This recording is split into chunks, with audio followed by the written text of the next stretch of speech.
Witam wszystkich bardzo serdecznie i zapraszam na kolejny odcinek z cyklu testy.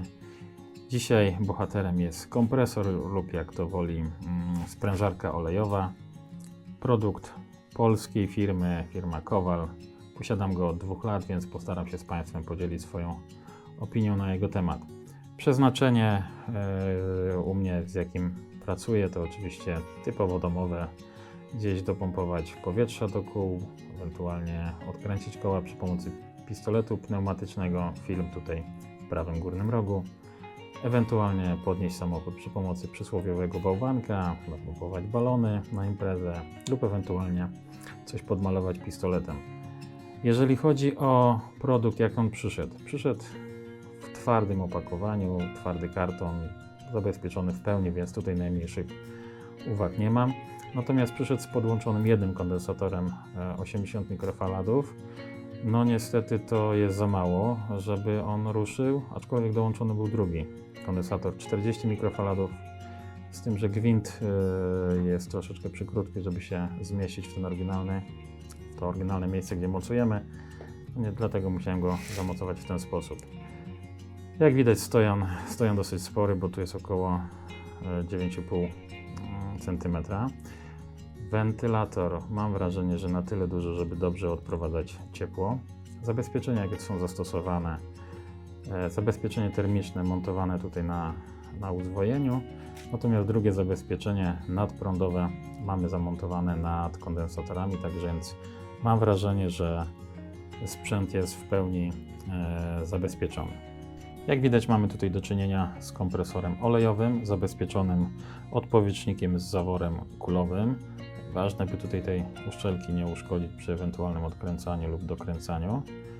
Jak widzę, tutaj tą kulkę dosyć dobrze ująłem. Jeżeli chodzi o sam wybór, dlaczego akurat padło na ten kompresor, z kilku powodów. Po pierwsze, jak widać, mamy tu możliwość w kilku miejscach podłączenia węża, co jest dość wygodne. Po drugie, możliwość regulacji ciśnienia na wyjściu. Ja używam tego kompresora z różnym przeznaczeniem i akurat ta możliwość jest dla mnie bardzo fajna. Dodatkowo mamy zamontowany separator z odwadniaczem, co też jest bardzo fajne, aczkolwiek w moim przypadku nie przydało się za wiele razy, bo wilgoć się po prostu nie zbiera. Regulacja ciśnienia oczywiście jest w pełnym zakresie. U mnie nominalnie kompresor jest ustawiony na 9 atmosfer, więc mogę w tym zakresie sobie regulować. No, najczęściej używam między 2 a 6, więc w pełni ten zakres mi odpowiada. Jeżeli chodzi o samo uruchomienie, no to tutaj standardowa procedura, ten grzybek trzeba góra-dół podnieść, ewentualnie opuścić. Nie ma tutaj oczywiście żadnych udziwnień. Jeżeli chodzi natomiast o sam silnik, jak widać, jednostka dwucylindrowa.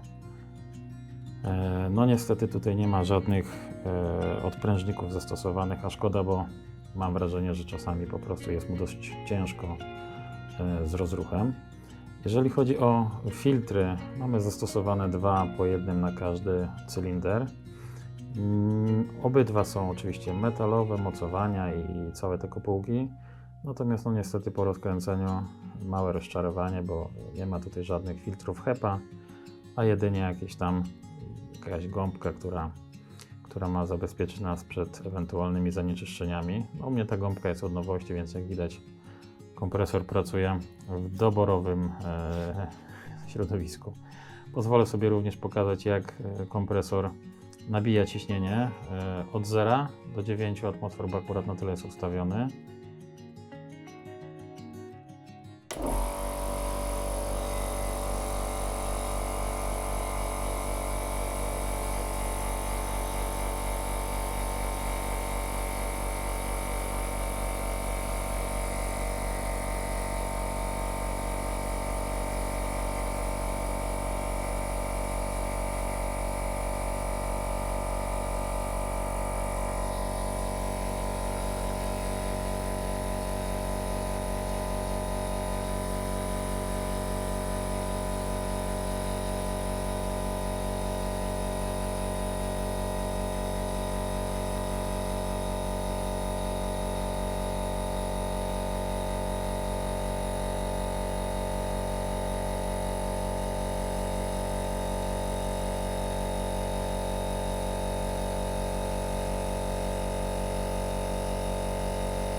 Wynik to około minuta 45, uwzględniając oczywiście błąd pomiarowy.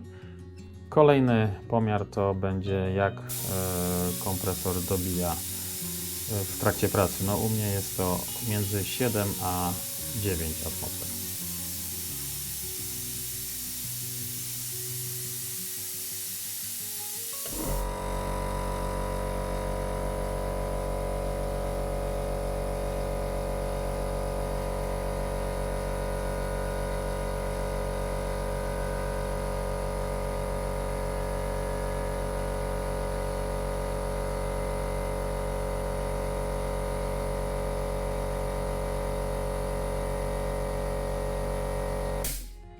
Tym razem wynik to 24 sekundy. Oczywiście wszystko odbywa się na biegu jałowym, żeby nie było jakichś tutaj nieporozumień. I tak jak mówię, między 7 a 9, 9 to jest nominalna wartość, która była ustawiona fabrycznie. Poziom hałasu, jaki podaje producent, to jest około 93 dB. No ja sobie pozwoliłem to zmierzyć mało może dokładnym urządzeniem. Z odległości około pół metra wyszło mi troszeczkę mniej, więc nie jest jakoś odczuwalne, aczkolwiek jeżeli możemy kompresor wystawić na zewnątrz, to zróbmy to lepiej dla naszych uszu. Jeżeli chodzi o podsumowanie, przez ten okres 2 lat jakoś nie miałem większych problemów z tym urządzeniem, poza tymi 2 czy 3 razami, gdzie gdzieś tam nie chciał odpalić. Świadomy oczywiście jestem tego, że to jest zbiornik tylko 50 litrów, więc przy tym pistolecie, który używałem z dyszą 1.4, no on sobie nie za bardzo dawał radę, trzeba było robić często przerwy na te dobijania i chwilę odpoczynku dla kompresora, więc no tutaj powiedzmy, że trzeba by było większy zbiornik. Nic w trakcie użytkowania, jeżeli chodzi o kompresor, nie trzeszczy, nie odpada, nie trzeba remontować, naprawiać, więc tutaj duży plus. Mobilny, rączka fajnie, kółka, wszystko się przemieszcza, izolatory na nóżkach, więc no cóż mogę powiedzieć. Do użytku domowego dla 99% użytkowników z pewnością się sprawdzi, więc polecam i zapraszam na kolejne odcinki.